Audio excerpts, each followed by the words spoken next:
안녕하세요. 오늘도 사연살롱을 찾아주셔서 감사합니다. 남들은 퇴직을 준비할 나이에 꿈을 이루고자 대학원에 진학한 40대 여성이에요. 얼마 전 읽은 책에 이런 글귀가 적혀 있더라고요. 과거의 잘못을 단죄하지 않는 것은 미래의 범죄에 용기를 주는 것이다. 이 글귀를 읽고 저는 용기를 얻었어요. 내 인생을 날로 집어먹은 한 인간에게 처절한 복수를 할 용기를 말이죠. 한때는 저에게도 청운의 꿈을 안고 야심차게 유학길에 올랐던 시절이 있었어요. 교수가 되겠다는 꿈이 있었거든요. 남들 앞에서 꺼내기 창피한 얘기지만 저희 집안은 대대로 돈만 있었지 공부 쪽으로는 성공한 사람이 없었어요. 집안을 통틀어 그 흔한 4년대 대학을 나온 사람이 저밖에 없을 정도로요. 그런 집안에서 명문대에 입학한 저는 별종이자 가문의 영광이었어요. 그렇다 보니 저희 부모님은 물론이고 집안 어른들도 저에 대한 기대가 상당할 수밖에 없었죠. 저 또한 기대에 부응할 자신이 있었고요. 저는 모교에서 학사 학위를 딴 뒤 지도교수님의 조언대로 독일로 유학을 떠났어요. 지금은 독일도 무료 학비 제도가 많이 달라졌다고 하지만 제가 유학을 떠날 당시만 해도 독일은 모든 유학생에게 학비가 무료였기 때문에 돈 없는 학생들에게는 천국과도 같은 곳이었죠. 그렇다고 해서 제가 돈 때문에 독일로 유학을 떠난 건 아니었어요. 앞서 말했다시피 저희 집이 돈은 좀 있었거든요. 가족들의 환송을 받으면서 자신만만하게 떠난 유학길이었지만 막상 도착해보니 뭐 하나 순탄하지 않았어요. 특히 독일 대학에 들어가려면 독일어 시험을 패스해야 되는데 어학 비자가 2년밖에 안 나오기 때문에 2년 안에 반드시 시험에 패스해야 했죠. 안 그러면 입학시험도 못 보고 한국으로 돌아와야 했으니까요. 그런데 그 시험이 만만치 않더라고요. 안 그래도 제가 언어에 약한 편인데다 영어라면 모를까 낯선 독일어를 새로 익히려니 죽을 맛이었죠. 그래도 어떡해요. 주변에 학위 따기 전엔 절대 한국 땅 안 밟을 거라고 호언장담하고 왔는데 죽으나 사나 공부해서 붙어야죠. 저요, 정말 고3 때보다도 더 열심히 공부했어요. 그렇게 노력한 덕분에 1년 반 만에 제가 가려는 대학에서 요구하는 수준의 독어 성적을 따낼 수 있었어요. 대학 입학은 어학준비 과정보다는 훨씬 수월하게 합격할 수 있었어요. 이렇게 쉽게 합격해도 되나 싶었는데 나중에 보니 독일 대학은 입학에 비해 졸업이 엄청 힘들더라고요. 우리나라와는 정반대였죠. 그렇게 입학의 기쁨도 뒤로 하고 학위를 따내기 위해 이제 막 공부를 시작하려는 그때 저에게 예상치 못한 일이 생겼지 뭐예요. 공부에 박차를 가하기도 전에 어이없게 사랑에 빠지고 만 거예요. 하지만 모든 사랑이 시작될 때 누구나 그렇듯이 제 눈에는 그 남자 외에는 아무것도 들어오지 않았어요. 콩깍지가 제대로 씌인 거죠. 그 남자는 저와 같은 한국 유학생으로 집안 형편이 어려워서 독일로 유학을 온 케이스였어요. 홀어머니 밑에서 여동생 둘과 자란 그는 성공해서 가족들을 책임져야 한다는 사명 같은 게 있는 남자였어요. 한마디로 개천용 스타일이었어요. 그는 언제나 강의가 끝나기 무섭게 제일 먼저 강의실을 빠져나가곤 했어요. 처음엔 왜 저러나 싶었는데 알고 보니 학교 근처 펍에서 서빙 아르바이트를 하고 있었더라고요. 공부만 해도 벅찬 유학생활 중에 말이죠. 그렇게 번 돈으로 생활을 하고 심지어 일부는 한국으로 보내더군요. 정작 자신은 집세를 못 내서 친구 집을 돌며 더부살이를 하면서 말이죠. 제가 이 남자한테 빠진 건 어쩌면 사랑보다는 연민 때문인지도 몰라요. 이 남자를 볼 때마다 가슴이 찡한 게 구제해주고 싶었거든요. 당시 학생들은 기숙사 생활을 하거나 쉐어룸을 구해 살았는데 저 역시 스페인에서 온 유학생과 쉐어룸에서 살고 있었죠. 그런데 학기 중에 갑자기 룸메이트가 고국으로 돌아가게 되면서 새로운 룸메이트를 찾아야 할 상황이 된 거예요. 저는 당장 남자를 찾아가 공짜 빈방이 생겼다고 거짓말을 했어요. 스페인으로 돌아간 룸메이트가 이미 반년치 방값을 내고 갔다고 말이죠. 사실 너무 엉성한 거짓말이었지만 궁한 상황이었던 그는 제 말에 따라 저희 집으로 들어와 살게 되었어요. 젊은 남녀가 한 집에 살다 보니 우리는 자연스럽게 가까워지게 되었고 얼마 뒤 연인 사이로 발전하게 되었어요. 사귀고부터는 집세며 생활비를 저희 집에서 보내준 돈으로 해결했고요. 한창 젊었던 우리는 열렬한 연애를 했고 그러는 와중에 덜컥 아이가 생긴 거예요. 제 임신 소식에 저희 집에서는 당연히 난리가 났죠. 기껏 교수 만들려고 유학 보내놨더니 하필 쥐뿔도 없는 남자를 만나서 날개도 못 펴보고 꺾이게 됐다고 말이죠. 하지만 그때는 남편한테 빠져있던 때라 부모님이 뭐라고 하시든 제 귀에는 안 들어왔어요. 남편 역시 어머님께 저의 임신 사실을 알렸는데 시댁 쪽에서는 꽤 반기는 눈치더라고요. 아무래도 처가가 꽤 사는 집이니 적어도 돈 걱정은 덜게 됐다 싶었나 봐요. 게다가 타국에서 지내는 아들을 챙겨줄 여자가 생겼으니 더 그랬을 테고요. 아무튼 그렇게 우리는 부부가 되었어요. 처음엔 유학이고 뭐고 당장 돌아오라던 아빠는 그래도 자식이라고 꼬박꼬박 생활비도 붙여주셨고 임신한 딸이 혹여 제대로 못 먹고 지낼까봐 매달 한식 재료도 잔뜩 붙여주셨죠. 덕분에 저는 삼시세끼 한식을 먹어가며 무사히 아이를 낳을 수 있었어요. 그렇게 아이까지 낳고 보니 어느새 제 꿈은 저 멀리 날아가 버리더군요. 그래서 이왕 이렇게 된 거 남편이라도 반드시 교수를 만들어야겠다는 새로운 꿈을 갖게 되었죠. 책임감이 강했던 남편은 저희 친정에서 보내주는 돈으로 사는 게 미안했던지 학업과 아르바이트를 병행했어요. 아무래도 아이가 있다 보니 돈 들어갈 때가 많았거든요. 틈틈이 번역 일도 하고 방학 때는 한국 관광객들을 차에 태우고 다니며 관광 가이드 노릇도 했어요. 제 남편이지만 정말 의지 하나는 어디서도 빠지지 않을 남자다 싶었죠. 그리고 드디어 남편이 박사학위를 따게 되었고 우리 부부는 한국으로 돌아갈 준비를 하고 있었어요. 그러던 어느 날이었죠.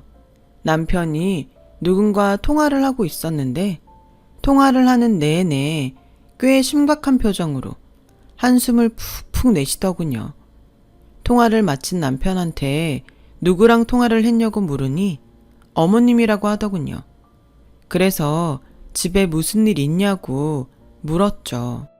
그랬더니 남편은 대뜸 여보, 우리 귀국을 좀 미루면 안 될까?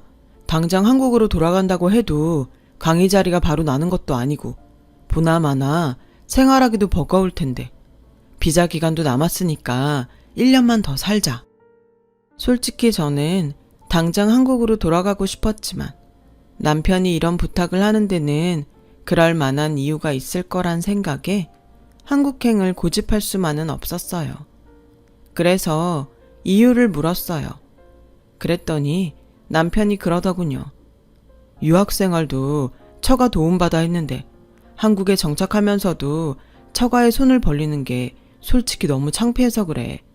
어머니도 장인어른 볼 낯이 없다시고 여기서 1년 동안 바짝 벌어서 월세집 보증금이라도 만들면 안 될까? 그래, 당신 뜻이 그러면 그렇게 하자. 남편 체면이 달린 일이라 결국 저는 남편 뜻에 따르기로 했어요. 그렇게 동일 생활을 1년 연장한 우리 부부는 닥치는 대로 일을 해서 돈을 모으기 시작했어요. 그리고 얼추 월세 보증금 정도를 만들 수 있었죠.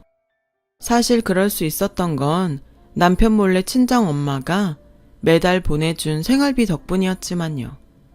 그렇게 1년을 더 독일에서 보낸 우리는 다음에 한국으로 돌아갈 수 있었어요. 한국에 돌아와서는 한동안 친정에서 지내다가 월세집을 구해 이사를 했어요. 이때도 친정 부모님께서 남편 몰래 돈을 보태주셨고요. 그렇게 독립을 한 우리 부부는 당장 생활비를 벌어야 했기에 급한 대로 번역 일을 찾아서 했어요. 그러는 중에도 남편은 지도 교수님과 학부 선배들을 찾아다니며 강사 자리를 알아보기도 했고요. 하지만 한 해에 대학에서 배출되는 박사학위 소유자가 몇인데 자리가 쉽게 나겠어요. 한 1년간은 농부가 씨 뿌리는 심정으로 결혼식장과 장례식장을 쫓아다니며 교수님과 선배들한테 얼굴 도장 찍기에 바빴죠. 그렇게 시간과 돈을 들인 덕에 남편은 경기권에 있는 대학에 시간 강사로 나가게 되었어요. 하지만 강단에 서게 됐다는 기쁨도 잠시, 통장에 찍힌 월급을 보고는 좌절하지 않을 수 없었죠. 이건 뭐 패스트푸드점 알바생보다 못한 벌이었으니까요. 거기다 경기권이라 차를 끌고 다녀야 해서 유류비도 장난이 아니었거든요.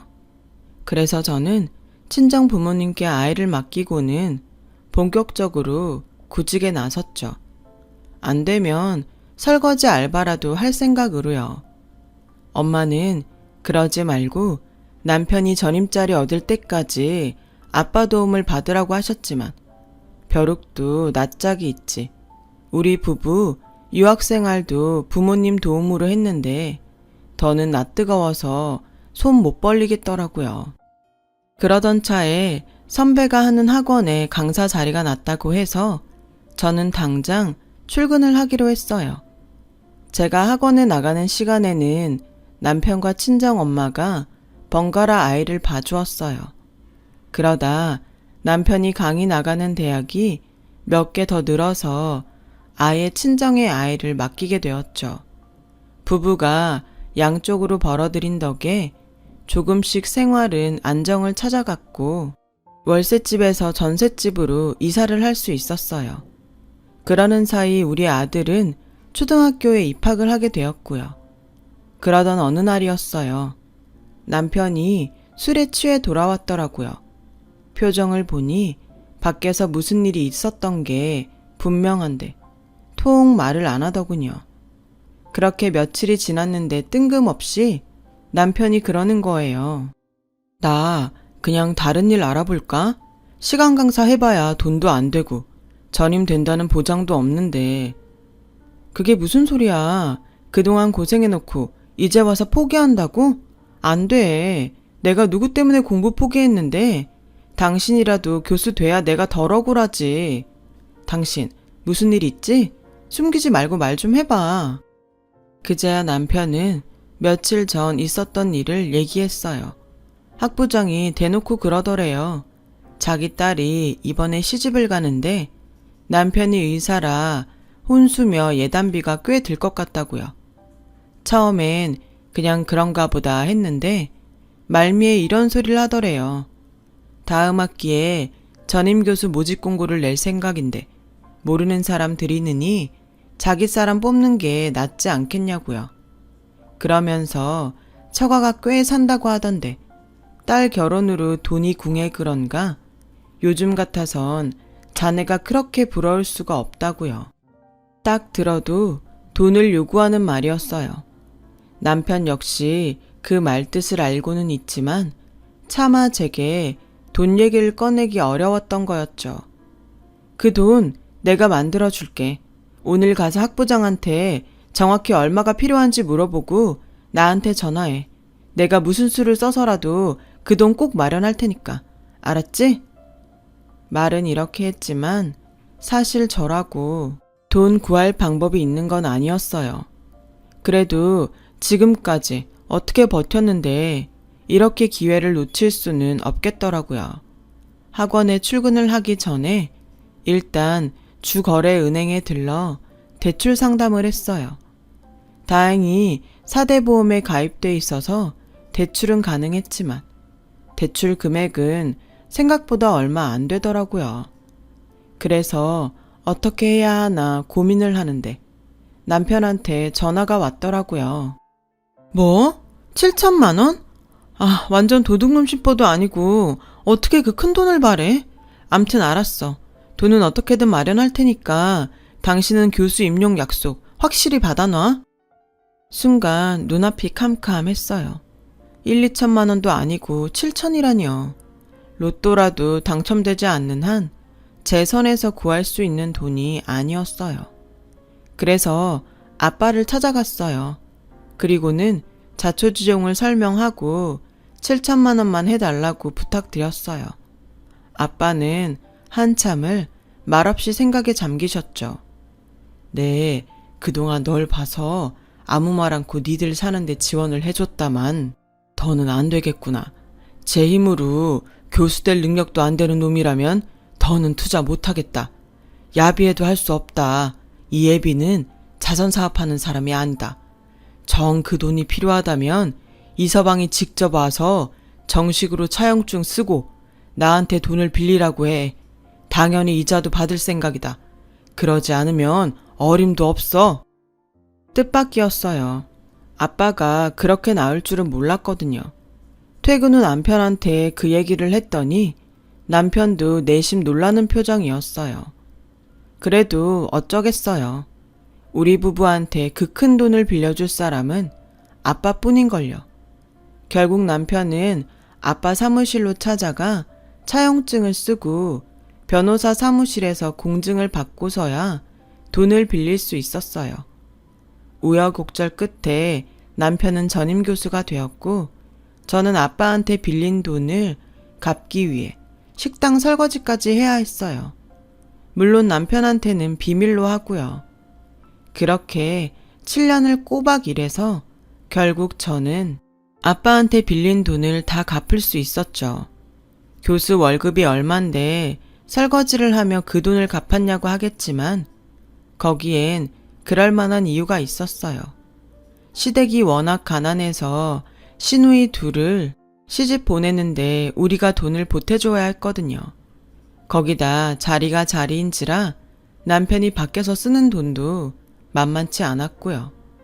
주머니에 구멍이 많으니 돈이 모일 틈도 없이 빠져나가기 바빴죠. 그러니 어쩌겠어요. 저라도 벌어서 갚을 수밖에요. 그런데 이게 다 헛짓이었더라고요. 꼭 믿는 도끼가 발등을 찍더라고요. 늦은 밤이었어요. 엄마가 울먹이는 목소리로 전화를 했더라고요. 아빠가 욕실에서 쓰러지셨다고요. 발견하자마자 바로 응급실로 갔지만 발견하기까지 시간이 꽤 흘러서 가망이 없다고 했다나 봐요. 저는 당장 남편을 깨워서 병원으로 달려갔어요. 늘 당당하던 아빠가 산소호흡기에 의지해 간신히 숨을 쉬고 있는 모습을 보자 눈물이 멈추지 않더라고요. 엄마는 거의 혼이 나간 사람처럼 병원 복도 의자에 주저앉아 있었어요. 그런 엄마를 보니 나라도 정신을 차려야겠다는 생각이 들더군요. 남편은 다음날 강의가 있어서 집으로 보내고 저는 엄마를 모시고 친정으로 향했어요. 중환자실 면회 시간이 정해져 있어서 병원에 남아있어 봤자 아빠를 볼 수도 없었거든요. 그날 이후 저는 엄마를 모시고 면회 시간마다 아빠를 보러 갔어요. 아빠는 중환자실에 들어간 지 3일째 되는 날, 결국 세상을 떠나시고 말았죠. 슬픔이 가실 틈도 없이 장례 절차가 시작됐고 형제가 없는 저는 남편한테 전화를 했어요. 그런데 글쎄 남편이 못 온다지 뭐예요. 아, 어떡하지? 나 지금 공항이야. 제주도에서 학회가 잡혀서 내가 당장 못 갈 것 같은데. 뭐? 그걸 말이라고 해? 그깟 학회가 장인 장례식보다 중요해? 당신이 어떻게 우리 아빠한테 이럴 수가 있어? 어떻게 이러냐고. 그래, 마음대로 해. 그 잘난 학회 가서 교수 노릇이나 실컷 하라고. 너무 화가 나서 전화를 끊어버렸어요. 그러면서도 내심 남편이 마음을 바꿔 장례식장으로 와주기를 바랬죠. 하지만 발인 날이 되도록 남편은 장례식장에 코빼기도 보이지 않았어요. 시어머니와 시누이들도 마찬가지였죠. 괘씸한 마음을 꾹 누르고 있다가 장지에서 돌아오자마자 남편한테 전화를 했어요. 아예 전화기를 꺼놨더군요. 그래서 과 사무실에 전화를 했는데 글쎄 조교가 이러지 뭐예요. 네? 제주도 학회라뇨. 교수님 안식년 들어가셔서 일주일 전부터 학교 안 나오시는데요. 순간 망치로 머리를 3개 얻어맞은 것 같았어요. 남편한테 안식년에 대해서는 전혀 들은 적이 없었거든요. 혹시 몰라서 그 길로 시댁에 달려갔어요. 먼저 전화를 하면 피할 것 같아서 연락 없이 찾아갔죠. 그랬더니 시어머니가 제 머리에 꽂힌 장례식 핀을 보고는 놀라시면서 누가 돌아가셨냐고 묻더군요. 그이가 말 안 해요? 친정아버지 돌아가셨다고? 하긴 사위인 자식도 안 찾아온 장례식장에 자기 가족을 보낼 리가 있나. 어머님 아들 지금 어디 있어요? 학교에서 안식년이라 1년간 휴가라는데 장인 장례식도 안 오고 어디 있냐고요. 악에 바친 저는 소리를 질렀어요. 그랬더니 시어머니는 뭔가 떠올랐는지 눈빛이 변하더라고요. 뭔가 알고 계시죠? 그 사람 지금 어딨어요? 말 좀 해보세요. 하지만 시어머니는 제게 아무 말도 해주지 않았어요. 그렇게 별 소득 없이 집에 들어온 저는 업체에 연락해 남편의 행방과 뒷조사를 의뢰했어요. 한 달여쯤 지났을까? 업체에서 연락이 왔더라고요. 남편은 현재 미국 보스턴에 체류 중이라고 하더군요. 그런데 그 다음 말이 충격적이었어요. 남편분 호적에 아드님 외에 따님이 한 분 더 있던데 혹시 알고 계신가요? 7년 전에 남편분 밑으로 입적됐더군요. 알고 보니 남편은 독일 유학 전에 사실혼 관계였던 여자가 있었더라고요.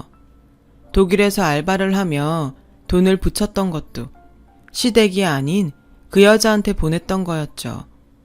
유학 중에 잠깐씩 한국에 들릴 때도 남편은 몰래 그 여자를 만나왔었고 독일에서 귀국을 1년 미루고 돈을 벌었던 것도 월세 보증금이 아닌 혼외 자식인 딸아이 수술비를 벌기 위해서였더라고요. 교수 임용이 되고서도 시누이들 핑계를 대고 목돈을 그 여자한테 보내왔고요. 한마디로 두 집 살림을 해온 거였죠. 내 부모 등골을 빼서 말이에요. 피가 거꾸로 솟는 것 같았어요. 이 인간을 당장 찢어 죽여도 시원찮을 판이었죠. 손이 바들바들 떨리고 배신감에 잠도 잘 수 없었어요. 맨정신으로 버티기 힘들어서 못 마시는 술도 마셔봤지만 소용이 없었죠. 머릿속에는 온통 어떻게 하면 가장 잔인한 복수를 할 수 있을까 그 생각뿐이었어요. 그렇게 며칠을 침대 위에서 끙끙 앓다가 변호사 사무실을 찾아갔어요. 일단 법적으로 할 수 있는 모든 소송을 진행해달라고 의뢰를 했어요. 그리고는 남편한테 이메일을 보냈어요. 불륜 사실을 다 알고 있으며 당장 돌아오지 않으면 후회하게 될 거라고요. 그러자 다음 날 남편이 제게 전화를 했더라고요. 저는 일부러 받지 않았어요. 그랬더니 이틀 뒤 바로 저를 찾아와서는 다짜고짜 이혼 서류를 던지더군요. 이미 다 안다니까 긴 말하지 않을게. 양육권이랑 친권 다 줄 테니까 이혼하자. 위자료도 원하는 대로 줄게. 나 그 여자랑 못 헤어져. 당신한테는 미안하지만 당신한테도 이게 최선일 거야. 껍데기만 안고 사는 건 허무하잖아? 아주 뚫린 입이라고 말은 잘한다. 꼴의 교수 아니랄까봐 말빨은 있네. 위자료? 받아야지. 그 전에 빚 청산부터 하자. 아빠 돌아가시면서 내가 몇 가지 유산으로 받은 게 있는데 그 중에 이런 것도 있더라. 7년 전에 네가 쓴 7천만 원 차용증. 너도 참 뻔뻔하다. 돈 빌렸을 땐 언제고 이자는커녕 원금도 한번 안 갚았니? 아주 갚을 생각도 없는 놈이 이자는 7%나 내겠다고 썼더라. 이게 7년 지났으니까 이자가 얼마야? 그 정도는 계산할 수 있지? 일단 그 돈부터 내놔. 참, 그동안 우리 집에서 끌어다 쓴 유학 시절 네 생활비며 전세 보증금도 다 털어놓고 이 집 살 때 우리 엄마가 돈 대준 것도 싹 다 적어놨으니까 빼먹을 생각 말고. 근데 이거 저거 다 갚으려면 집도 차도 다 놓고 나가야겠는데 어쩌니? 무슨 소리야. 교수 월급이 얼만데 그 돈은 다 어디다 쓰고? 아, 네 월급? 네가 그동안 니네 엄마랑 여동생들 팔아가며 목돈 챙겨간 게 얼만데 그뿐이니? 교수 품위 유지비다 뭐다? 네 입으로 들어간 돈은 또 얼만지. 따지고 보니까 우리 집 생활비는 거의 내가 번 돈으로 해결했더라. 물론 정확한 계산은 내 변호사가 아주 꼼꼼하게 정리해서 제출할 테니까 걱정 꽉 붙들어 매셔. 아참, 그리고 말이야. 무엇보다 나는 내 인생을 말아먹은 네가 행복한 꼴은 죽어도 못 보겠어. 그래서 받은 대로 돌려주려고. 기브앤테이크는 확실해야지. 그러니까 그 여자 집에 가서 기다려. 기대에 넘치도록 돌려줄 테니까. 네가 원래 거지근성이 충만해서 꽁으로 넘치게 받는 걸 좋아하잖니. 차고 넘치게 해줄게. 기대해. 남편을 내쫓은 저는 그 길로 업체에 전화해 남편네 대학 학과 게시판에 남편의 불륜 사실을 폭로하는 글을 올리도록 했어요. 내연녀가 사는 지역 맘카페에도 그 사실을 올렸고요. 정확하게 내연녀의 이름은 지칭하지 않았지만 그 여자와 그 여자가 하는 피아노 학원을 그 지역 사람이라면 누구나 알 수 있을 정도로 특정 지어서 말이죠. 동네 어디서도 얼굴 못 들고 다니도록 해줄 작정이었죠. 그 효과는 생각보다 빨리 나타났어요. 얼마 뒤 내연녀의 피아노 학원은 학원생 이탈로 문을 닫게 되었고 남편은 대학에서 해임되었거든요. 위자료와 양육비, 저희 친정에서 끌어다 쓴 돈까지 다 합산하니 정말 남편은 맨 몸뚱이 하나 남더군요. 처음 저를 만났던 그때처럼요. 집도 없고 돈도 없고 직업도 없는 남편은 결국 내연녀한테도 버림받았어요. 그렇게 죽고 못 살더니 그들의 사랑은 고작 그 정도더라고요. 이혼을 한 저는 집을 전세 놓고 아들을 데리고 친정으로 들어갔어요. 그리고 얼마 전 모교 대학원에 진학해 석사과정을 밟고 있어요. 이제 와서 교수가 되겠다는 건 아니지만 적어도 후회를 남기고 싶지 않아서요. 그런 제 결정을 누구보다 지지해 주는 건 제 아들이에요. 앞으로 남은 인생은 누구누구의 엄마가 아닌 멋진 여자로 살기를 바란다나요? 비록 남자 보는 눈은 없었지만 제가 아들 하나는 기가 막히게 낳은 것 같아요. 그래서 앞으로는 아들 앞에 부끄럽지 않게 당당한 여자로 살 생각입니다. 지금까지 제 사연을 들어주셔서 감사드려요. 당당한 삶을 즐겁게 살아가시기를 진심으로 바랍니다. 여러분, 사연 댓글에 응원과 현명한 조언 부탁드려요. 좋아요와 구독은 저에게 큰 힘이 됩니다. 오늘도 좋은 일 가득하세요.